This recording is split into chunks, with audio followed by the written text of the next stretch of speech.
السلام علیکم ورحمۃ اللہ۔ اعوذ باللہ السمیع العلیم من الشیطان الرجیم من حمزہ ونفخہ ونفثہ۔ بسم اللہ الرحمن الرحیم۔ رب اشرح لی صدری ویسر لی امری واحلل عقدۃ من لسانی یفقہوا قولی۔ سورہ بقرہ اپنے اختتام کی طرف ہے اور ہماری 283 آیات ہم نے الحمدللہ پڑھ لی ہیں۔ آج آیت نمبر 284 سے پڑھیں گے۔ للہ، اللہ کے لیے ہے، ما فی السماوات، جو کچھ آسمانوں میں ہے، وما فی الارض، اور جو کچھ زمین میں ہے، سب اللہ کا ہے۔ اللہ تعالیٰ کی عظمت یہ ہم نے بار بار پڑھا، خاص طور پر آیت الکرسی میں اس بات اور اس حقیقت کو ہم نے پڑھا۔ یہاں یہ بات پھر دہرائی گئی ہے کہ جو کچھ آسمانوں میں ہے، جو کچھ زمین میں ہے، سب اللہ کا ہے۔ دنیا کے اندر ہم دیکھتے ہیں کہ کوئی شخص اگر اس کے پاس تھوڑا سا بینک بیلنس زیادہ ہو، 2-4 گھر ہوں، کوئی فیکٹریاں ہوں، کوئی اس کے پاس پراپرٹی ہو، وہ کسی معاشرے میں اس کی کیا اہمیت ہوتی ہے؟ حالانکہ وہ ہمیں کچھ دیتا نہیں ہے، لیکن لوگوں کے نزدیک اس کا ایک روب اور دبدبا بن جاتا ہے۔ لوگ سمجھتے ہیں کہ اس کے پاس بہت مال ہے اور لوگ اس کی ایک ہیبت اپنے دلوں میں بٹھا لیتے ہیں، لاشعوری طور پر بٹھا دیتے ہیں، اور لاشعوری طور پر وہ اس کی عزت کرنے لگتے ہیں۔ حالانکہ کوئی فائدہ نہیں ہوتا ان کو اس سے، لیکن صرف اس کے چند پلاٹوں، بینک بیلنس، گاڑیوں، کارخانوں کی وجہ سے اس کی ایک ہیبت لوگوں کے دل میں بیٹھ جاتی ہے۔ حالانکہ وہ انسان ہے، اس کے پاس یہ ساری چیزیں عارضی ہیں۔ اب سوچیں یہ ساری زمین، 7 آسمان، سورج، چاند، ستارے، درخت، پھل، سبزیاں، ان سب کا مالک اللہ ہے۔ یہ سب اللہ کا ہے۔ اللہ کی عظمت کتنی ہوگی، لیکن انسان وما قدر اللہ حق قدرہ، اللہ کی قدر نہیں کرتا۔ یہ پوری اس بات کا جو ہے نا ہمارا جو ہم پڑھتے ہوئے آ رہے ہیں، یہ عقیدہ بیان کیا جا رہا ہے کہ یہ عقیدہ رکھنا ہے کہ سب کچھ اللہ کا ہے۔ ہماری اپنی جان جو ہے یہ بھی اللہ کی قدرت، اللہ کی قبضہ قدرت میں۔ اللہ تعالیٰ جب چاہے ہمارے جسم سے اس روح کو جدا کر دے، ہم کچھ بھی نہیں کر سکتے، اور روح کے ہوتے ہوئے بھی کچھ نہیں کر سکتے۔ تو اصل پاور اللہ رب العزت کی ہے۔ یہ ہمارا ذہن، عقیدہ، ایمان، منہج، سوچ یہی ہونی چاہیے کہ اللہ ہی کے پاس ساری طاقت ہے، یہ سب کچھ اللہ کا ہے۔ جبھی ہماری کوئی چیز کھو جاتی ہے، کوئی فوت ہو جاتا ہے، کوئی نقصان ہوتا ہے، تو ہمیں ایک دعا سکھلائی گئی، وہ دعا بھی سورہ بقرہ میں پڑھی کہ انا للہ و انا الیہ راجعون، ہم بھی اللہ کے ہیں، ہمیں بھی اللہ کی طرف واپس جانا ہے۔ تو یہ سب کچھ کس کا ہے؟ اللہ رب العزت کا ہے۔ وَإِن تُبْدُوا، اور اگر تم ظاہر کرو، مَا فِي أَنفُسِكُمْ، اس کو جو تمہارے دلوں میں ہے، أَوْ تُخْفُوهُ، یا تم چھپاؤ اس کو، يُحَاسِبْكُمْ، تم سے حساب لے گا، بِهِ اللَّهُ، اس کا اللہ۔ قرآن مجید کی سب سے زیادہ سخت آیت صحابہ پر یہ گزری، اس سے زیادہ سخت کوئی آیت نہیں تھی، اور یہ آیت جب نازل ہوئی تو صحابہ پریشان ہو گئے تھے۔ ہم نے تو اس کو بڑا ہلکا لیا، ہم نے تو سمجھا ہی نہیں۔ اللہ نے فرمایا کہ جو کچھ تمہارے دلوں میں ہے اسے ظاہر کرو یا چھپاؤ، اللہ بہرحال تم سے اس کا حساب لے گا۔ یعنی دل کے اعمال کی گرفت ہوگی، بازپرس ہوگی۔ دل کے اعمال 2 طرح کے ہیں، 2 طرح کے اعمال ہیں۔ ایک اعمال وہ ہیں جو اچھے ہیں، جو اعمال اچھے ہیں ان پر اجر و ثواب ملے گا اور ایک اعمال وہ ہیں جو برے ہیں ان پر گرفت ہوگی۔ اچھے اعمال کون سے ہیں؟ اچھے اعمال کی بھی دو قسمیں ہیں، اس بات کو سمجھیے گا۔ اچھے اعمال کی دو قسمیں ہیں، ایک وہ قسم ہے جس پر ہمارے دل کا اختیار ہے، جس پر ہمارے دل کا کنٹرول ہے۔ مثلا ایمان، یہ دل کا عمل ہے، دل میں ایمان ہوتا ہے، انسان اپنے اعضاء سے اور زبان سے اس کا اظہار کرتا ہے۔ تقوی یہ دل میں ہوتا ہے، توکل علی اللہ، اللہ پر بھروسہ یہ دل میں ہوتا ہے، صبر یہ دل میں ہوتا ہے، شکر یہ دل میں ہوتا ہے۔ یہ سارے اعمال دل کے ہیں۔ اللہ کا خوف، تقوی، ایمان یہ دل کے اعمال ہیں اور اس پر انسان کا کنٹرول ہے۔ انسان کا دل چاہے متقی بن جائے، چاہے زانی، شرابی، گنہگار بن جائے، انسان کو اپنے اس عمل پر اختیار دیا گیا ہے۔ تو ایک تو عمل یہ ہے، اس عمل پر اس کی آخرت کا دار و مدار ہے کہ اعمال کی وجہ سے انسان اللہ کی رضامندی کو حاصل کرے گا، یہ دل کے اعمال ہیں۔ کچھ اعمال ایسے ہیں جو دل کے صرف احساسات اور خیالات ہیں، وہ اچھے خیالات ہیں۔ مثلا نیت ہے، اب آپ کسی نیک کام کی نیت کرتے ہیں تو آپ کو اجر و ثواب ملے گا۔ آپ کسی اچھے کام کی سوچ رکھتے ہیں تو آپ کو اجر و ثواب ملے گا۔ اچھا، اب دل کے کچھ اعمال برے ہیں، مثلا کفر ہے، شرک ہے، نفاق ہے، حسد ہے، تکبر ہے، بدزنی، بدگمانی ہے، یہ سارے دل کے اعمال ہیں۔ ان سب پر باس پرس ہوگی، جیسا کہ ہم نے پڑھا تھا سورہ بقرہ میں، لا یؤاخذکم اللہ باللغو فی ایمانکم ولکن یؤاخذکم بما کسبت قلوبکم۔ اللہ تعالیٰ تمہارے ان اعمال کی گرفت کرے گا جو تمہارے دل نے کیے ہیں، جو تمہارے دل نے اعمال کیے ہیں، اللہ ان کی گرفت کرے گا۔ تو یہاں تک تو بات سمجھ میں آتی تھی کہ دل کے یہ اعمال قابل گرفت ہیں، انسان کا بس اور کنٹرول ہے۔ اس آیت میں جو بات بیان کی گئی کہ جو وسواس اور خیالات تمہارے دل میں آتے ہیں، اللہ تعالیٰ ان پر بھی گرفت کرے گا، اللہ تعالیٰ ان پر بھی سزا دے گا، اللہ ان کا بھی حساب لے گا۔ تو صحابہ پریشان ہو گئے، ان خیالات اور احساسات پر، ان وسواس پر تو کنٹرول ہی نہیں ہے۔ قرآن پڑھتے ہوئے آ جاتے ہیں، نماز پڑھتے ہوئے آ جاتے ہیں، کسی نیکی کا کام کرتے ہوئے وہ خیالات اور احساسات دل میں آ جاتے ہیں، تو اس کا حساب کون دے گا؟ صحابہ نبی صلی اللہ علیہ وسلم کے پاس آئے اور آ کر کہنے لگے کہ یہ جو آیت نازل ہوئی ہے یہ ہمارے بس سے باہر ہے، ہم اس پر عمل نہیں کر سکتے، یہ تو ہمارے کنٹرول سے باہر ہے۔ نبی صلی اللہ علیہ وسلم نے ان سے کیا کہا؟ ان سے کہا کہ تم وہ کہتے ہو جو موسیٰ علیہ السلام کی قوم نے ان سے کہا تھا کہ ہم نے سن لیا اور ماننا نہیں۔ یہ تو اللہ کے احکامات ہیں، ہونا کیا چاہیے؟ تم کہو کہ سمعنا وأطعنا، ہم نے سن لیا اور ہم نے مان لیا۔ قربان جائیے صحابہ پر، ان کی عقیدے، منہج اور سوچ پر۔ جب نبی صلی اللہ علیہ وسلم نے یہ بات کی تو ایک نے بھی اعتراض نہیں کیا۔ مشکل کام ہے، ناممکن کام ہے کہ دل کے وسواس پر گرفت ہو۔ پھر آگے اللہ نے فرمایا فَيَغْفِرُ لِمَن يَشَاءُ، پھر وہ بخش دے گا جس کو چاہے گا۔ یہ وسواس اور خیالات اور احساسات جس کے لیے چاہے گا اللہ معاف کر دے گا، وَيُعَذِّبُ مَن يَشَاءُ، اور جس کو چاہے گا عذاب دے گا۔ وَاللَّهُ عَلَى كُلِّ شَيْءٍ قَدِيرٌ، اور اللہ ہر چیز کے اوپر خوب قادر ہے۔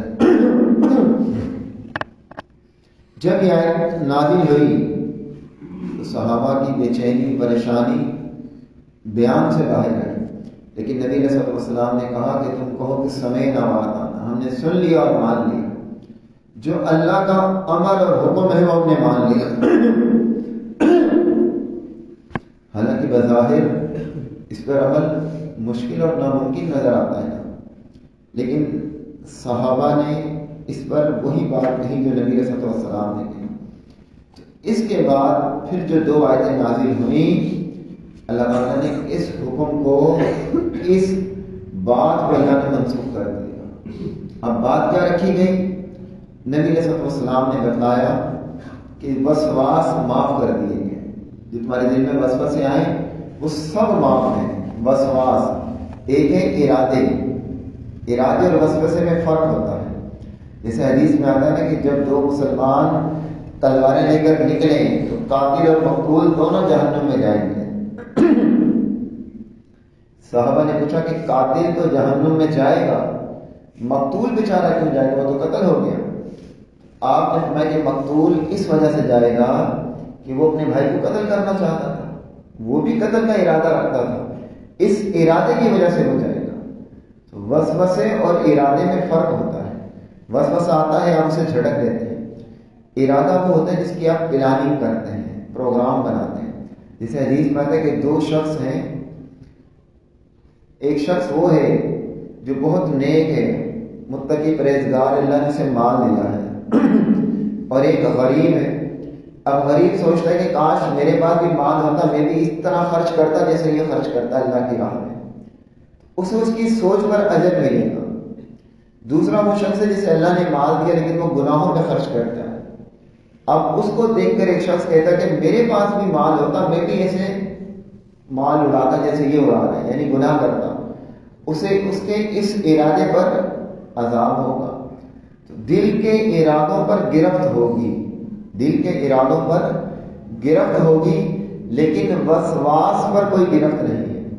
وسواس پر اس وقت تک کوئی گرفت نہیں ہے، کوئی عذاب نہیں، جب تک وہ زبان سے نہ کہے، جب تک وہ زبان سے نہ کہے۔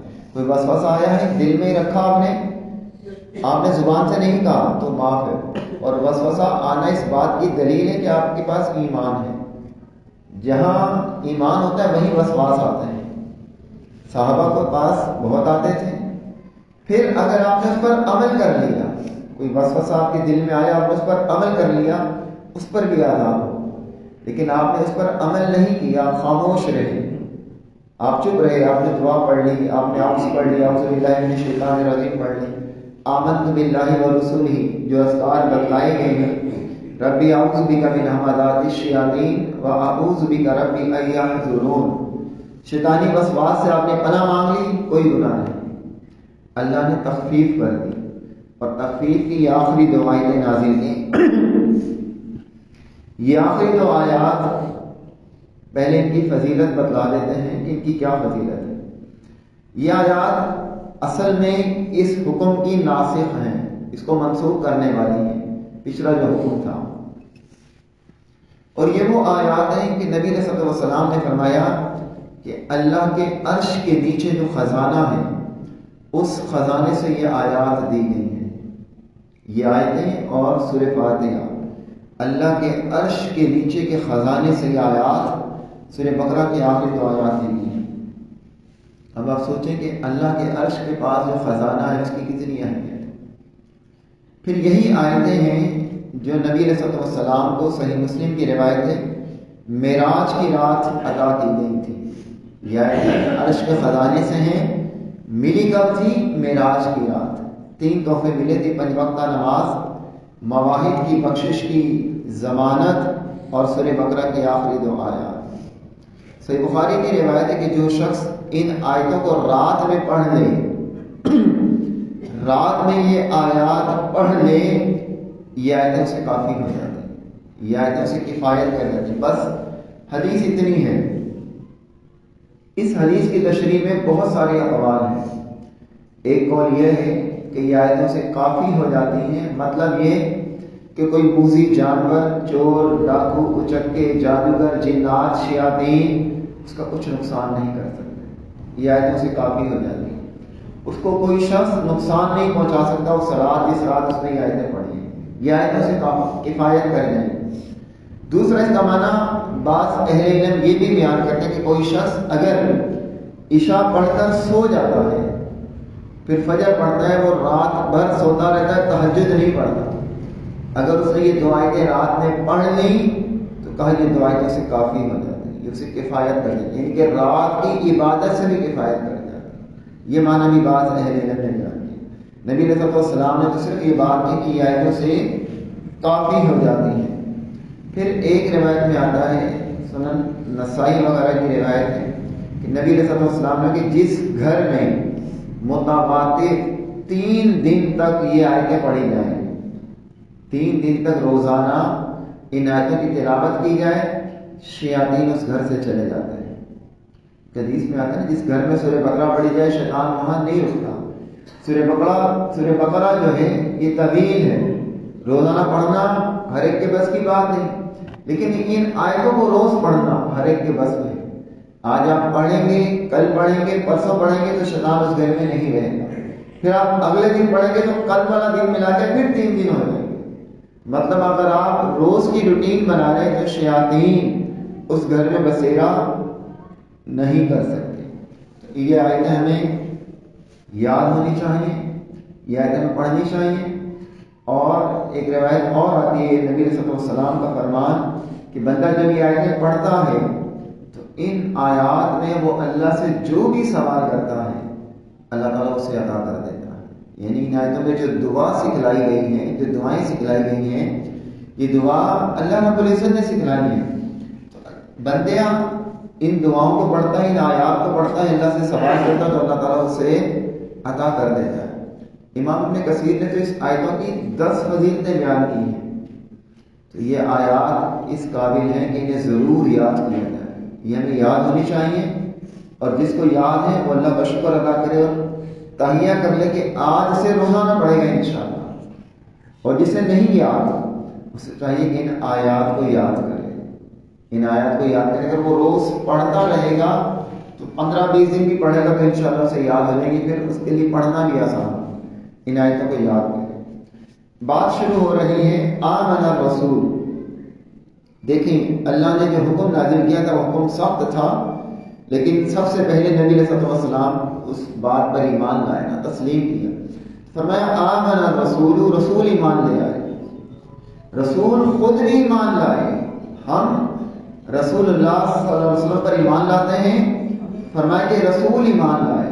وہ احکامات، وہ حکم جو اللہ نے نازل کیا تھا، جو سخت تھا، جو بظاہر مشکل تھا، لیکن اس حکم کو سب سے پہلے ماننے والے کون تھے؟ رسول۔ آمن الرسول، رسول ایمان لے آئے۔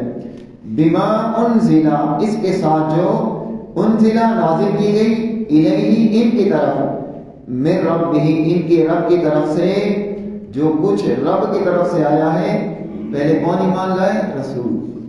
والمؤمنون، اور سارے مومن، مومن بھی سارے ایمان لائے، صحابہ بھی ایمان لائے۔ اللہ نے ان کی اس کردار کی تعریف کی کہ وہ ایمان لے آئے۔ کل، سب، آمنا ایمان والے، باللہ، سب ایمان لائے، باللہ اللہ کے ساتھ، وملائکتہ اس کے فرشتوں پر، وکتبہ اور اس کی کتابوں پر، ورسلہ اور اس کے رسولوں پر۔ ایمان والے اللہ پر، فرشتوں پر، کتابوں پر، رسولوں پر، سب پر ایمان لے آئے۔ لا نفرق، کہتے کہ ہم نہیں تفریق کرتے، ہم فرق نہیں کرتے، بین احد من رسلی، درمیان کسی کے اس کے رسولوں میں سے۔ ایمان کے اعتبار سے ہم رسولوں میں کوئی فرق نہیں کرتے، رسولوں پر ایمان کے اعتبار سے ہم سب ایمان لاتے ہیں اور سب رسولوں پر لاتے ہیں، رسولوں پہ کوئی فرق نہیں کرتے۔ اس کو میں ایک چھوٹی سی مثال سے سمجھاؤں، مثال بنتی تو نہیں ہے لیکن کبھی کبھی بات سمجھانے کے لیے انسان تو ایسی بات کہتا ہے تو بات سمجھ میں آتی ہے۔ مثلا ہم سب پاکستانی ہیں، پاکستانی ہونے کے ناطے ہم سب برابر ہیں، ہم اس ملک میں رہنے والے ہم سب برابر ہیں۔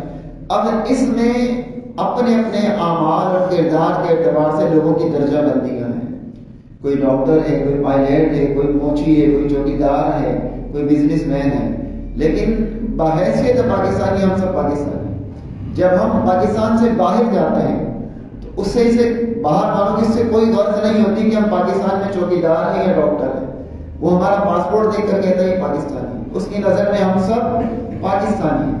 تو ایسے ہی اللہ تعالیٰ نے جن لوگوں کو رسول بنایا ہے، جنہیں اللہ تعالیٰ نے نبوت دی ہے، جو نبوت اور رسالت کے منصب پر پہنچے ہیں، وہ اس منصب کے اعتبار سے سب برابر ہیں، کسی میں کوئی فرق نہیں ہے کہ ہم اس رسول کو مانیں گے اور اس رسول کو نہیں مانیں گے۔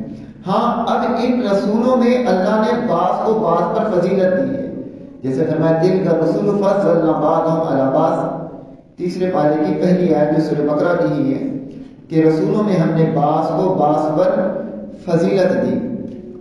نبی صلی اللہ علیہ وسلم کا نام لے کر کسی رسول کے ساتھ یہ کہنا کہ آپ فلاں سے افضل ہیں، یہ غلط ہے۔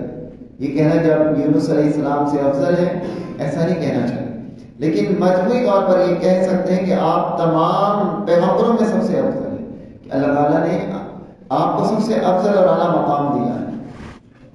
تو ایمان کے اعتبار سے ہم کوئی فرق نہیں کرتے، ہم سب رسولوں کو مانتے ہیں۔ وقالوا، اور انہوں نے کہا، پیغمبر نے بھی کہا اور ایمان والوں نے بھی کہا، کیا کہا؟ سمعنا، ہم نے سن لیا، وَأَطَعْنَا، اور ہم نے اطاعت کی۔ جو الفاظ کہے تھے اللہ نے وہی الفاظ نازل کر دیے۔ انہوں نے کہا کہ ہم نے سن لیا اور ہم نے اطاعت کی۔ اب اس ساری گفتگو کا خلاصہ ایک لفظ جو بنیاد ہے، کیا؟ غفران کا، ہمارے گناہ معاف کر دیں، ہماری غلطیاں معاف کر دیں، ہماری خطائیں معاف کر دیں۔ اللہ سے چاہتے کیا ہیں؟ ہم دنیا چاہتے ہیں۔ صحابہ کیا چاہتے تھے؟ مغفرت چاہتے تھے، وہ اللہ سے معافی چاہتے تھے، اللہ سے آخرت چاہتے تھے۔ یہ ساری باتیں ماننے کے بعد ان کے الفاظ کیا ہیں؟ غفران کا، اے ہمارے رب ہم تجھ سے مغفرت مانگتے ہیں، ربنا، اے ہمارے رب، وَإِلَيْكَ الْمَصِيرُ، اور ہم نے تیری طرف لوٹنا ہے، ہم نے تیری طرف واپس آنا ہے۔ ہم دنیا میں ہمیشہ کے لیے نہیں آئے، ہم عارضی طور پر آئے ہیں۔ ہم تیرے احکامات پر، تجھ پر، تیرے رسولوں پر، تیری کتابوں پر، تیرے فرشتوں پر، جو بھی تو نے کہا ہم سب پر ایمان لائے۔ تو ہمیں معاف کر دے، ہمیں تیری طرف آنا ہے۔ اللہ نے فرمایا لا یکلف اللہ، نہیں تکلیف دیتا اللہ نفسا، کسی نفس کو، الا، مگر، وسعها، اس کی وسعت کے مطابق۔ اللہ تعالیٰ کسی انسان کو اس کی طاقت سے زیادہ تکلیف نہیں دیتا۔ اب یہ حکم بظاہر طاقت سے بڑھ کر تھا کہ وسوسوں پر بھی حساب کتاب ہو، یہ طاقت سے باہر تھا۔ اللہ تعالیٰ تو اس جماعت کو چیک کر رہا تھا نا۔ اللہ نے بھی فرما دیا کہ اللہ تعالیٰ کسی انسان کو اس کی طاقت سے زیادہ تکلیف نہیں دیتا۔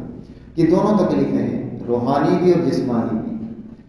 جسمانی تکلیفیں بھی بعض لوگوں کو آتی ہیں نا، تو بہت وبیلا کرتے ہیں، بولتے ہیں ہماری برداشت سے باہر تھی، یہ تھا۔ نہیں، جتنی کسی کی کیپیسٹی ہے نا، جتنا کسی کے اندر برداشت کا مادہ ہے، اللہ تعالیٰ اتنی ہی تکلیف دیتا ہے۔ یہ علیحدہ بات ہے کہ بعض لوگ شور شرابہ کرتے ہیں، بعض صبر سے برداشت کر جاتے ہیں، لیکن اللہ کسی کو اس کی طاقت سے زیادہ تکلیف نہیں دیتا۔ اسی وجہ سے خودکشی حرام ہے۔ خودکشی کیوں حرام ہے؟ انسان کہتا ہے بس اس کی بس سے باہر ہو گیا تھا، نہیں، اس نے ہمت توڑ دی تھی۔ اللہ نے تو جتنی تکلیف اسے دی وہ مالی تھی، جسمانی تھی، ذہنی تھی، وہ اس کی طاقت کے اندر تھی۔ مثلا ایک ترازو ہے، اس کی کیپیسٹی ہے کہ 50 کلو کا وزن اٹھا سکتا ہے۔ اب آپ اس میں 10 کلو کا وزن رکھتے ہیں، 20 کلو کا رکھتے ہیں، 30 کلو کا رکھتے ہیں، 49 رکھتے ہیں، 49.5 رکھتے ہیں، 50 رکھتے ہیں، وہ برداشت کر سکتے ہیں۔ آپ اس میں 60 رکھیں گے تو یہ غلط ہو جائے گا، اس کو اندر استطاعت ہی نہیں ہے، وہ ایرر دے دے گا، آپ کو ایرر آ جائے گا جب کچھ نہیں بتلائے گا۔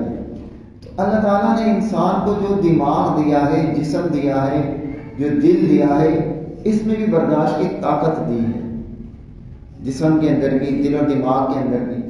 اب اس طاقت کے مطابق ہی اس کو بیماریاں آتی ہیں، مالی پریشانیاں آتی ہیں، ذہنی پریشانیاں آتی ہیں۔ طاقت سے زیادہ نہیں دیتا اللہ تعالیٰ، کیونکہ اللہ نے انسان کو بنایا ہے، اللہ کو پتہ ہے کتنا برداشت کر سکتا ہے، جبھی تو صبر رکھا ہے۔ اگر طاقت سے زیادہ ہو تو صبر پر اجر کیسا؟ مطلب یہ برداشت کرے۔ اب ایک ترازو ہے نا، اس میں وزن 50 کلو آ سکتا ہے، اب 10 رکھیں گے اسے کچھ بھی نہیں ہوگا، لیکن روزانہ 50 کلو رکھیں گے تو ترازو ہل جائے گا، بولیں گے پورا وزن روز اس پر رکھا جائے گا۔ تو انسان بھی اس پر بہت زیادہ تکلیفیں آتی ہیں تو وہ اسے جھنجھوڑ دیا جاتا ہے، تو اس کی امتحان اور آزمائش ہوتی ہے۔ اور یہ تکلیفیں کسی آتی ہیں؟ یہ انبیاء کو آتی ہیں، سب سے زیادہ تکلیف ہونے آتی ہیں۔ پھر ایمان کے بقدر آتی ہیں، عام لوگوں کو نہیں آتی اتنی، ایمان کے اعتبار سے درجہ بدرجہ آتی ہیں، لیکن کسی کو اس کی طاقت سے زیادہ تکلیف نہیں آتی۔ یہ ذہن آپ بنا لیں، اللہ کا قرآن کہتا ہے لا یکلف اللہ نفسا الا وسعها. ابھی ہمارے معاشی حالات خراب چل رہے ہیں، ہم کہتے پتہ نہیں کیا ہوگا، کیا کچھ بھی نہیں ہوگا. اللہ تعالیٰ فرماتا ہے لا یکلف اللہ نفسا الا وسعها. اللہ طاقت سے زیادہ تکلیف دیتا ہی نہیں، اللہ وہ بوجھ ڈالتا ہی نہیں جسے انسان اٹھا نہ سکے. لہا ما کسبت، اسی کے لیے ہے جو ما کسبت اس نے بھلائی کی، وعلیہا اور اسی پر ہے وبال ما کسبت اس کا جو اس نے برائی کمائی. ہاں اس کے اعمال کا اس کو نتیجہ ملے گا، جو اس نے کیا ہے. سوچ پر عذاب اور سزا نہیں ہوگی، یعنی وسواس پر نہیں ہوگی، دل کے اعمال پر تو ہوگی. جیسے میں نے کہا کفر، شرک، نفاق، بدزنی، بدگمانی، کبر، یہ دل کے اعمال ہیں. زبان سے کوئی کہ میرے اندر تکبر نہیں ہے، لیکن اللہ دل جانتا نا کہ دل میں تکبر ہے یا نہیں، دل میں نفاق ہے یا نہیں، دل میں تقوی اور ایمان ہے یا نہیں. تو دل کے اعمال پر باس پرس ہوگی، وسواس پر نہیں ہوگی. جس نے جو کیا ہے وہ اسے بھگتنا پڑے گا. وَحُصِّلَ مَا فِي الصُّدُورِ، دلوں کے بھید ظاہر ہوں گے، دلوں کے معاملات ظاہر ہوں گے. ربنا، اب ایمان والوں کو دعا سکھلائی. اللہ نے حکم تو منسوخ کر دیا، دعا کیا سکھلائی؟ ربنا، اے ہمارے رب، لا تؤاخذنا، نہ مواخذہ کرنا ہم سے، ان نسینا، اگر ہم بھول جائیں. بات تو وسواس کی ہو رہی تھی. اللہ کی رحمت دیکھیں، یہ اللہ کی محبت ہے، اللہ کی رحمت ہے. ابھی وسواس کی بات نہیں کی. بس اوقات انسان وسواس سے ہٹ کر بھی گناہ کرتا ہے نا. کیوں گناہ کرتا ہے؟ غلطی ہو جاتی ہے، بھول جاتا ہے. ربنا لا تؤاخذنا ان نسینا، اے اللہ ہمارا مواخذہ نہ کرنا، ہماری گرفت نہ کرنا. ان نسینا، اگر ہم بھول جائیں، بھول چوک پر ہماری گرفت نہ کرنا. بندہ گناہ کرنا نہیں چاہتا لیکن کبھی بھول جاتا ہے. لیکن آپ نماز میں بھول جاتے ہیں، روزے میں بھول جاتے ہیں، معاف ہے نا اللہ کی طرف سے. ایسے زندگی کے معاملات میں بھی بھول چوک ہوتی ہے، وہ بھی اللہ کی طرف سے انسان معافی کی گزارش کر رہا کہ اللہ ہم سے کوئی بھول ہو جائے تو ہماری گرفت نہ کرنا. او اخطانا، یہ ہم سے کوئی خطا ہو جائے، کوئی جان بوجھ کر کوئی غلطی کر بیٹھے، کوئی خطا کر بیٹھے. نسینا، نسیان، یہ بھی غلطی ہے. بھول گناہ کی بات ہو رہی ہے نا، کہ بھولے سے کوئی گناہ ہو جائے اس پر ہماری گرفت نہ کرنا. اور اخطانا، جان بوجھ کے کوئی گناہ ہو جائے، کوئی غلطی کر بیٹھے، انسان ہے، بشر ہے، اللہ ہماری گرفت نہ کرنا. ربنا، اے ہمارے رب، ولا تحمل علینا، اور نہ ڈال علینا ہم پر، اسرن بوجھ، کما حملتہ، جیسا کہ تو نے ڈالا تھا، علی الذین، ان لوگوں پر جو من قبلنا، ہم سے پہلے تھے. اے اللہ ہم پر وہ بوجھ نہ ڈال جو ہم سے پہلے لوگوں پر تھا. آپ کو پتہ ہے ہماری یہ شریعت بہت آسان ہے. پہلے لوگوں پر کیا تھا؟ جو ناخن والے جانور تھے ان پر حرام تھے، اور جس چیز پر نجاست لگ جاتی تھی نا، جیسے کپڑے وغیرہ پر، تو وہ اس کو استعمال نہیں کر سکتے تھے، کاٹ کے پھینک دیتے تھے. ہم تو دھوتے ہیں پاک ہو جاتا ہے. ان کی شریعت میں دھونے سے پاک نہیں ہوتا تھا، اسے کاٹ کر پھینکنا ہوتا تھا. وہ احکامات بڑے سخت تھے. اللہ تعالیٰ نے ہمارے لیے تو بہت نرم احکامات رکھے، بہت نرمیاں رکھی. اور ہمیں یہ دعا اللہ سے کرا ہے کہ اللہ سے ہم یہ فریاد کریں کہ ہمیں پکڑنا نہیں ہماری غلطیوں پر، ہماری بھول چوک پر، اور ہم پر ایسا بوجھ بھی نہ ڈالنا جو ہم سے پہلے پر ڈالا تھا. ربنا، اے ہمارے رب، ولا تحملنا، اور نہ اٹھوا ہم سے وہ بوجھ، ما لا طاقت لنا بھی، جو کہ نہیں طاقت ہمیں اس کے اٹھانے کی. اللہ ہم سے وہ بوجھ نہ اٹھا جس کی ہم میں اٹھانے کی طاقت نہیں. کس بوجھ کی بات ہو رہی؟ پورا مضمون پڑھنے سے کیا سمجھ میں آتا ہے؟ وسواس کی بات ہو رہی ہے کہ اللہ ہم سے وہ بوجھ نہ اٹھوا جس کی ہم میں طاقت نہیں. کون سکھا رہا ہے دعا؟ اللہ. ہمارے ہاں اللہ تعالیٰ معاف فرمائے، ہم قرآن کو بہت غلط طریقے سے پیش کرتے ہیں. پچھلے دنوں میں نا وہ فیملی پلاننگ کے حوالے سے ایڈورٹائز وغیرہ چل رہے تھے، وہاں بچے دو بنائے ہوئے تو رعایت لکھی ہوئی تھی کہ ہم پر وہ بوجھ نہ ڈال جس کی ہمیں اٹھانے کی طاقت نہیں. کیا قرآن کی یہ تفسیر ہے کہ اولاد کم ہو ہم اولاد کو زیادہ پال نہیں سکتے؟ اس کا یہ معنی ہے؟ یہ آیت کس پیرائے میں ہے؟ کیا معاملہ ہے اس آیت کا؟ پچھلی آیت کے ساتھ یا اس کی شان نزول کیا ہے اور اس کو ہم کہاں فٹ کرتے ہیں؟ ہم من مانیاں کرتے ہیں. یہ قرآن کے اندر تحریف ہے، زبردستی کی تحریف ہے، چاہے وہ مانوی ہو یا الفاظ کی تو کوئی تبدیلی کر نہیں سکتا. مانوی مطلب کی ترجمے کی تحریف اس طرح کی لوگ بہت کرتے ہیں، تو ایسی تحریفوں سے بچنا چاہیے. تو اللہ سے فریاد کی جا رہی کہ اللہ ہم سے وہ بوجھ نہ اٹھوا جس کی ہمیں اٹھانے کی طاقت نہیں. اور باقی کون اٹھا سکتا ہے؟ اگر کہا جائے کہ آپ کے وسوسے پر گرفت ہوگی سب مارے جائیں گے. آپ ٹھیک ہے اپنے کردار سے اپنے آپ کو بچا لیں گے کوشش کر کر محنت کر کر، لیکن وسوسے پر کس کا کنٹرول ہے؟ اور یہ تو شیطان بھی آ کے ڈال دیتا ہے نا. شیطان وسوسہ ڈالنے میں تو اس کو اس کی رخصت دی گئی، اجازت دی گئی، یہ اس کو مہلت دی گئی ہے. اور کبھی کبھی آپ یہ سوچتے ہیں کہ نہیں جی شیطان وسوسہ نہیں ڈالتا. شیطان کسی کے پاس بھی جا کے وسوسہ ڈال سکتا ہے. اب نبی صلی اللہ علیہ وسلم اپنی بیوی صفیہ کے ساتھ جا رہے تھے ایک رات، بخاری کی روایت ہے. تو دو شخصوں نے آپ کو دیکھا اور تیز تیز چلنے لگے. آپ نے ان دونوں کو بلا لیا، فرمایا ادھر آؤ. ان دونوں کو بلایا اور کہا کہ یہ میری بیوی ہے. انہوں نے کہا کہ اللہ کے رسول صلی اللہ علیہ وسلم آپ کیسی بات کرتے ہیں؟ مطلب ان کا یہ تھا کہ آپ کیسی باتیں کریں کہ ہم آپ پر شک کریں گے کہ آپ رات کی تنہائی میں کسی عورت کے ساتھ کہاں جائیں. اور آپ نے اپنے آپ کو کلیئر اس وجہ سے کیا کہ ان کے دل میں شک نہ آ جائے. تو آپ نے فرمایا کہ شیطان انسان کے خون میں دوڑتا ہے.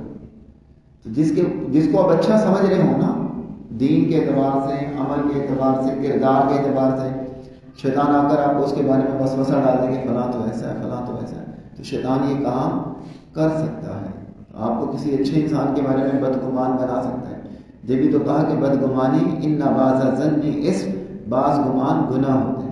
تو ایسے کوئی خیال ذہن میں کسی کے بارے میں آ جائے تو اسے ذہن میں جگہ نہیں دینا چاہیے، بدگمانی کا شکار نہیں ہونا چاہیے. تو اللہ سے فریاد کی جا رہی کہ ہم پر وہ بوجھ نہ ڈال جس کی ہمیں اٹھانے کی طاقت نہیں. واعف عنا، اور درگزر فرما ہم سے. پیچھے بھی یہ بات کہی گئی تھی، لا تؤاخذنا ان نسینا، ہمیں نہ پکڑنا اگر ہم سے کوئی غلطی ہو جائے. اس سے پہلے بھی کہا گیا وہ فرانا کہا ہمیں معاف کر دے.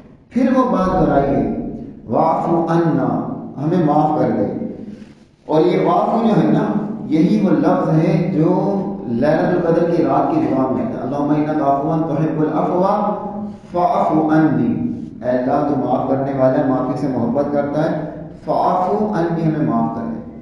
اچھا غفور کا مطلب بھی معاف کرنا ہے اور وعفو کا مطلب بھی معاف کرنا ہے. تواب کا مطلب توبہ قبول کرنا ہے. تو فرق کیا ہے؟ اردو میں تو ہم سب کا ترجمہ یہی کریں گے معاف کر دیں، سمجھ میں نہیں آئے گی. لیکن میں ایک بات آپ کو بتاؤں مثال کے طور پر. آپ نے پینسل سے کچھ لکھا، اب آپ نے دیکھا کہ یہ صحیح نہیں لکھا، آپ نے اسے ریموور سے مٹا دیا. جب مٹا دیا تو نشان رہ گیا، وہ مٹ تو گیا لیکن نشان چھوڑ گیا. اچھا آپ نے پینسل سے کچھ لکھا لیکن آپ نے اس پر ایک لائن کاٹ ڈال دی. اب لائن ڈال دی مطلب یہ کاٹ دیا، کٹ تو گیا لیکن نشان رہ گیا، پتہ چلا کہ لکھا کب کٹ گیا. آپ نے پینسل سے کچھ لکھا اور ریزر سے مٹا دیا، ربڑ سے مٹا دیا. اب آپ دیکھتے ہیں کہ لکھا ہوا بھی کچھ موجود نہیں، جو لکھا تھا وہ صاف ہو گیا، بالکل ریزر نے صاف کر دیا. یہ فرق ہے. غفور مطلب گناہ معاف کر دے، معاف تو ہو گئے لیکن ایسا ہے کہ جیسے لکھا رہ گیا، نشان رہ گیا. واعف عنا، گناہ معاف کر دے، یہ ایسا معاف ہے کہ جو لکھا تھا وہ بھی مٹ جاتا ہے. جو نامہ اعمال میں گناہ لکھے ہوئے ہوتے ہیں وہ سارے کے سارے مٹ جاتے ہیں.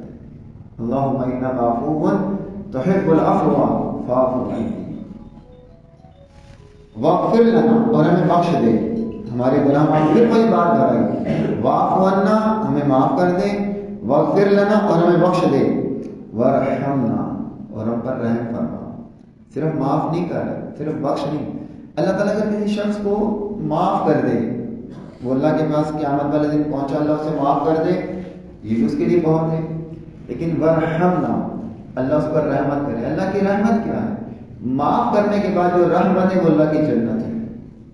کسی شخص کو اللہ معاف کر دے اور پھر اللہ اس پر رحمت کرے کہ یہ جنت میں داخلہ ہو سکے. انت مولانا، تو ہی مولا ہے، نہ ہمارا. یہ مولا نہ دو لفظ ہے، مولا کا مطلب ہوتا ہے مددگار، اور نا کا مطلب ہوتا ہے ہمارا۔ مولا کا مطلب دوست بھی ہوتا ہے اور مددگار بھی ہوتا ہے۔ قرآن میں یہ لفظ اللہ کے لیے بھی استعمال ہوا جیسے یہ، اور انسانوں کے لیے بھی استعمال ہوا جیسے سورہ تحریم، اللہ هو مولاہ و جبریل و صالح المؤمنین، کہ نبی علیہ السلام کے مولا ہیں اللہ بھی، جبرائیل بھی اور مومنین بھی۔ مولا کا مطلب دوست بھی ہوتا ہے اور مددگار بھی۔ جب یہ لفظ اللہ کے لیے بولا جائے اس کا مطلب ہوتا ہے مددگار، اور جب یہ لفظ انسانوں کے لیے بولا جائے تو اس کا مطلب ہوتا ہے دوست۔ ہم جو نماز پڑھاتا ہے، جو جمعہ پڑھاتا ہے، خطابت کرتا ہے، اسے مولانا کہتے ہیں۔ یہ لفظ معروف ہے، یہ دو لفظ ہیں مولانا، مطلب ہمارا دین کا دوست، ہمیں دین سکھانے والا۔ مولا نام بولتے ہیں نا، اور بعض لوگ اس کو ایک عیب سمجھتے ہیں کہ عجیب لفظ ہے مولانا بولتے۔ مولا دوست، نہ ہمارا، مولا نہ ہمارا دوست، اور جب اللہ کے بارے میں ہو تو ہمارا مددگار۔ انت مولانا، تو ہمارا مولا ہے۔ اچھا، یہاں سے کچھ لوگ یہ بھی کہتے ہیں کہ اللہ کے سوا کسی کو مولانا نہیں کہنا چاہیے، یہ غلط ہے ان کا نظریہ۔ ہمارے کراچی میں ایک فرقہ، انہوں نے پوری کتاب لکھی ہے، اور سورہ تحریم میں اللہ نے خود کہا فاللہ و مولاہ و جبریل و صالح المؤمنین، کہ اللہ دوست ہے، مولا ہے، اور جبرائیل اور مومنین مولا ہے نبی علیہ السلام کے۔ تو مولا دوست بھی ہوتا ہے، انسان بھی ہو سکتا ہے، اور اللہ کے بارے میں آئے لفظ تو مددگار۔ انت مولانا، تو مولا ہے ہمارا، مددگار ہے، کارساز ہے، فانصرنا، بس ہماری مدد کرنا، مددگار ہے نا، فانصرنا، ہماری مدد کر، کس پر؟ علی القوم الکافرین، اوپر کافر قوم کے، کافروں پر ہماری مدد کر، کافروں کے مقابلے میں ہماری مدد کرنا۔ الحمدللہ سورہ بقرہ مکمل ہوئی۔ بعض صحابہ سے ثابت ہے کہ جب وہ یہ آیتیں پڑھتے تھے سورہ بقرہ کی تو وہ آمین کہتے تھے، لیکن یہ آمین وہی کہے اگر کسی نے کہنا ہے تو جو پڑھ رہا ہے، نبی علیہ السلام سے کچھ ثابت نہیں۔ اور اگر کوئی کہنے والا آمین کہتا تو وہ خود کہے گا، اگر امام نماز میں پڑھ رہا تو مقتدی آمین نہیں کہیں گے۔ بعض لوگ پہلے ایسا ہوتا تھا، کچھ لوگ یہاں پر بھی آمین کہتے تھے، لیکن سمجھایا تو الحمدللہ لوگوں کی بات سمجھ میں آئی۔ تو ان صورتوں کے اختتام پر آمین بلند آواز سے کہنا یا سننے والے کا کہنا وہ قطعاً ثابت نہیں، لیکن پڑھنے والے کا بھی صحابہ سے بات سے ثابت ہے کہ وہ اس پر آمین کہتے تھے۔ تو اگر ہم اس کو پڑھیں تو ہم خود آمین کہہ سکتے ہیں، کیونکہ یہ دعائیں ہیں، اور دعا کے اختتام پر آمین دعا کی قبولیت ایک سبب ہے۔ الحمدللہ یہ مکمل ہوئی۔ اللہ نے چاہا تو سورہ آل عمران شروع کریں گے، کوئی بات یا سوال آپ کے ذہن میں تو پوچھ لیں۔ ہم انشاءاللہ پیر والے دن جو کچھ ہم نے پڑھا ہے سورہ بقرہ میں، ان کے اس حوالے سے ایک چھوٹا سا پیپر لیں گے، صرف 10 سوالات، بہت لمبا چوڑا نہیں ہوگا، وہ بھی جو دینا چاہے۔ اگر کوئی نہیں دینا چاہتا تو بیٹھ جائے کلاس میں آ کے، تاکہ اسے اندازہ ہو کہ پیپر کیا ہے۔ اگر نہیں دینا تو پہلے واپس کر دیں، لیکن دیکھے تو صحیح۔ لیکن پیپر دینے سے تھوڑا سا حوصلہ بڑھتا ہے، جستجو بڑھتی ہے، دلچسپی بڑھتی ہے، اور نبی علیہ السلام کی سنت بھی ہے کہ آپ صحابہ سے سوالات بسا اوقات کرتے تھے، پوچھتے تھے۔ تو کوشش کریں کہ حاضر ہوں اور پیپر دیں، تو انشاءاللہ اللہ تعالیٰ ہم سب کو توفیق دے۔ کوئی بات یا سوال ذہن میں تو پوچھیں، اور پیپر بہت انشاءاللہ آسان بنے، کیونکہ ہمیں معلوم ہے کہ ہم یہاں باقاعدہ کوئی مدرسہ نہیں چلا رہے۔ آپ لوگوں نے یہاں سے فارغ ہونے کے بعد کہیں پڑھانے کے لیے جاب نہیں کرنی، یہ بات ہم جانتے ہیں، لیکن صرف ایک دلچسپی کے لیے ایسا پیپر جو آپ آسانی سے کر بھی سکیں۔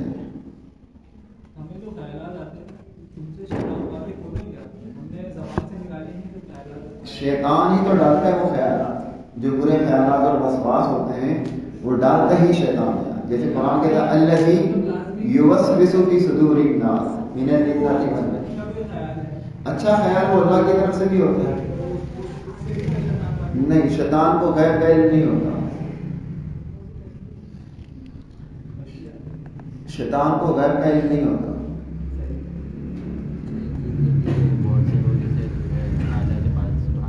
ایک منٹ، اگر شیطان ہمارا دیکھیں سوال کرنے کا اور کلاس میں بیٹھنے کا انداز بالکل بھی اچھا نہیں ہے۔ ہم جب دین سیکھتے ہیں نا، علم سیکھتے ہیں تو ہنسی مذاق نہیں ہوتا اس کے دوران، اور اب ٹیک بھی چھوڑ دینا، انداز ہی اچھا نہیں ہوتا۔ علم سیکھنے کے لیے انسان کو تھوڑا سا نرم پڑنا پڑتا ہے۔ جب ہم کوئی وسوسہ ہمارے ذہن میں آتا ہے نا، تو ایک ہم شیطان ہمارے ساتھ ہوتا ہے جس کو ہم ذات کہتے ہیں، جو ہر وقت ہمارے ساتھ ہوتا ہے، اسے پتہ چلتا ہے کہ ہمارے لیے دل میں کیا سوچا ہے، کیونکہ ہمارے خون کے اندر گردش کر رہا ہمارے ساتھ. جیسے سبحان ربی الاعلیٰ پڑھنے بہت سے لوگ سورہ اعلیٰ کے بعد اور سورہ غاشیہ کے بعد پڑھتے ہیں اللہم حاسبنی حسابی سے. سورہ اعلیٰ کے بعد جو ہم پڑھتے ہیں سبحان ربی الاعلیٰ، یہ بھی کسی صحیح حدیث میں ثابت نہیں. ابو داؤد کی ایک روایت ہے، ضعیف روایت ہے، وہ بھی وہی کہ جو پڑھے گا وہی سبحان ربی الاعلیٰ کہے پڑھنے والا، لیکن یہ روایت بھی ضعیف ہے، کچھ ثابت نہیں. اور جو سورہ غاشیہ کے آخر میں پڑھتے ہیں اللہم حاسبنی حسابا یسیرا، یہ کسی ضعیف حدیث میں بھی نہیں. یہ دعا تو ثابت ہے، نبی علیہ الصلوۃ والسلام سے دعا ثابت ہے، لیکن اس کو سورہ غاشیہ میں پڑھنا یا اس کی آخری آیت کے بعد پڑھنا یہ نبی علیہ الصلوۃ والسلام سے ثابت نہیں ہے. لیکن پچھلے کہیں جمعہ پڑھا ہے اپنی مسجد میں. ہاں پڑھتے ہیں لوگ، بس اکثر روٹین بنا رکھی ہے، بس سنی سنائی باتیں ہیں، اکثر لوگ پڑھتے ہیں. اے اللہ قبول کر، اے اللہ ہماری اس بات کو قبول فرما. تو اپنے سبحانک اللہم و بحمدک اشہد ان لا الہ الا انت استغفرک و اتوب الیک.